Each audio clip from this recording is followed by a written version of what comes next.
All right, some extraordinarily explosive new allegations that have surfaced in the last 24 hours regarding the former guy, that guy, the Orange Menace, Mango Mussolini, whatever, right? You know the guy I'm talking about.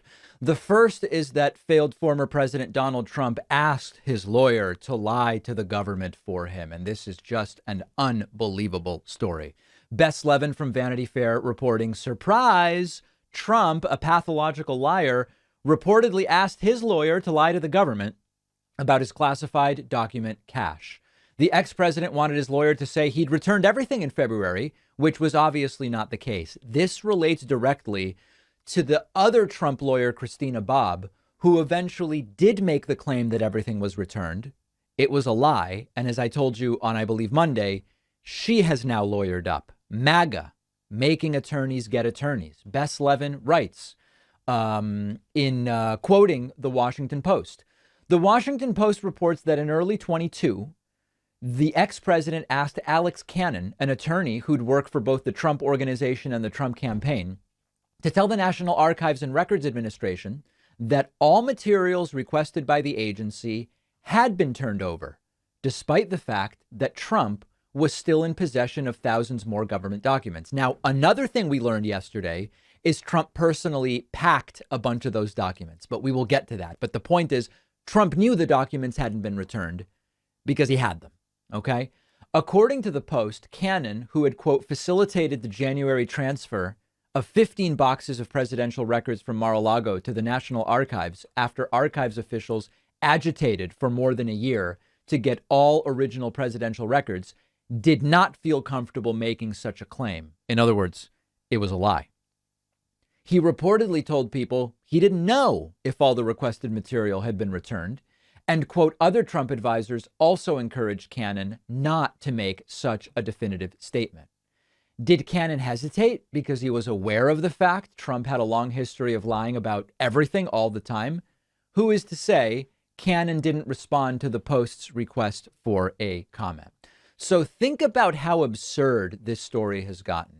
We still don't really know the motive for why Donald Trump kept these top secret and other documents. We don't know where the ones that are still missing to this day went. That's another story. There's a dozen layers to this. We have the picture of the folders for top secret and otherwise restricted documents, which were empty when the FBI found them. Obviously, Donald Trump didn't take empty folders, meaning the documents are somewhere. And we don't know where. Are they at Bedminster, another one of Donald Trump's clubs, golf clubs, whatever you want to call them? We don't know. But the point is, not only do we not know the whereabouts of some of those documents, we still don't really know the motive for taking them because the stories we've been told don't make any sense. Trump wanted it for his library. He never talks about his library. He doesn't care about his library. Trump wanted them to read. Trump doesn't read. Trump wanted them in order to write his memoirs. Trump doesn't write. There's no plausible, innocent reason why he would want those. And then you get into the not so innocent reasons, which include selling them or whatever the case may be. The other aspect to this is that, remember, the Justice Department thought the situation was serious enough to conduct a search warrant at Mar-a-Lago. Now, this isn't a criticism of that decision. This is just a reminder that if the Justice Department felt this was that serious, there may have been reason they believed something was about to happen with these documents. If the impetus for the search warrant was less about we're imminently charging Trump, but more about we have reason to believe he's about to do something with these documents, then that would be a whole other area of exploration. But then there's Trump wanted his lawyer to lie. Trump knew the documents hadn't been returned. And he instructed his lawyer to lie. His lawyer didn't do it, Alex Cannon. Eventually, Christina Bobb, another lawyer, was willing to make that claim on paper.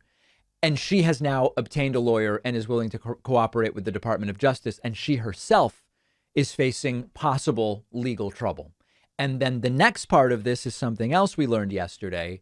Trump personally packed a stash of documents to take to his house. One of our sponsors is Allform, the easiest way to design your own custom sofa. I have one from Allform. Unlike other companies, Allform lets you choose the fabric, the size, the shape, color, even the color of the legs. I have not one, but two Allform sofas. I've had them for years. They look good as new. Definitely the most comfortable furniture I own. And it gets even cooler because Allform sofas are completely modular. You can buy a sofa, and if you move, you can adapt it to the new space by adding onto it or rearranging its elements. That is definitely not something you get from your typical sofa company. Allform has everything from 8-piece sectionals to love seats and armchairs. Everything is made in the USA using premium materials. Allform makes sure that assembly is really easy. I didn't even need any tools, which is good because I have very few tools. And you can keep the sofa for over 3 months and send it back free if you don't like it for a full refund. Right now, Allform is giving my audience 20% off all orders at allform.com/Pacman. The link is down below.